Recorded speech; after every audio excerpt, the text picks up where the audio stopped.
नमस्कार, आप देख रहे हैं नेक्स्ट 9 न्यूज। मैं हूं कपिल आपके साथ।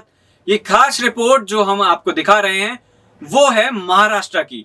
महाराष्ट्र की जहां तक बात करें तो कर्नाटका और महाराष्ट्र के बीच जो सीमा विवाद है वो लगातार गहराता जा रहा है। आपको बता दें कि बीते दिनों कर्नाटका जो भाजपा शासित है यानी कि भाजपा की सरकार है, वहां पर सर्वसम्मति से वहां की विधानसभा में एक अध्यादेश पारित किया गया था जिसमें कहा गया था कि 1 इंच जमीन भी महाराष्ट्र को नहीं दी जाएगी।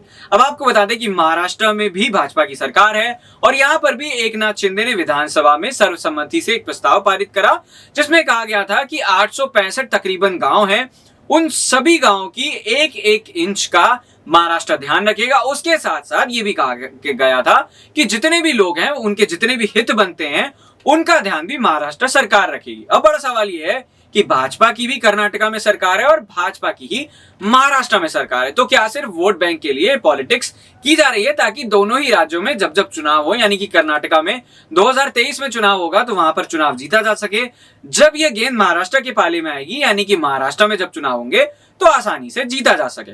अब आपको थोड़ा और हम डीपली बता देते हैं कि यह विवाद कब शुरू हुआ और अब इस विवाद का क्या क्या निष्कर्ष यानी कि इसका क्या क्या सॉल्यूशन निकल सकता है। सबसे पहले आपको बता दें कि 1957 में इस विवाद की शुरुआत हुई थी और सीमा विवाद का जो मुद्दा है वो भाषा के आधार पर दोनों राज्यों के पुनर्गठन के बाद 1957 से अभी तक चल रहा है। अगर हम बात करें तो बेलगांव में अच्छी खासी संख्या में मराठी बोलने वाले लोग हैं और इसी के आधार पर कहीं ना कहीं महाराष्ट्र का यह कहना है कि ये जो बेलगांव है इसके साथ साथ और भी तमाम जो है वो गांव हैं। बेलगांव बेसिकली एक दोनों के बीच यानी कि दोनों की बॉर्डर पर पड़ने वाला एक शहर है, एक जिला है। तो अब इस पर क्या निष्कर्ष देखने को मिलेगा? क्या महाराष्ट्र जो है वो इस जिले को अपनी सीमा में शामिल करवा पाएगा या कर्नाटक अपनी सीमा पे में शामिल करवा पाएगा?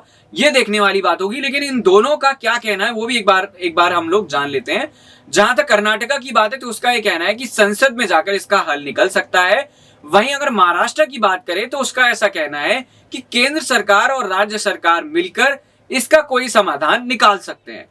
तो अगर दोनों जानते हैं कि संसद में जाकर वहां से सॉल्यूशन निकल सकता है, वहीं अगर महाराष्ट्र की बात करी जाए तो उसका कहना है कि केंद्र और राज्य मिलकर इस मुद्दे का कोई हल निकाल सकते हैं। तो अब देखने वाली बात होगी क्या इसका हल निकाला जाएगा या फिर सियासी मुद्दा बनाकर इसे हर बार के चुनाव में वोट बैंक की तरह यूज किया जाएगा। इस पर आपका क्या कहना है कमेंट करके जरूर बताइए। फिलहाल नेक्स्ट 9 न्यूज की इस खास रिपोर्ट में इतना ही। देखते रहिए। नमस्कार।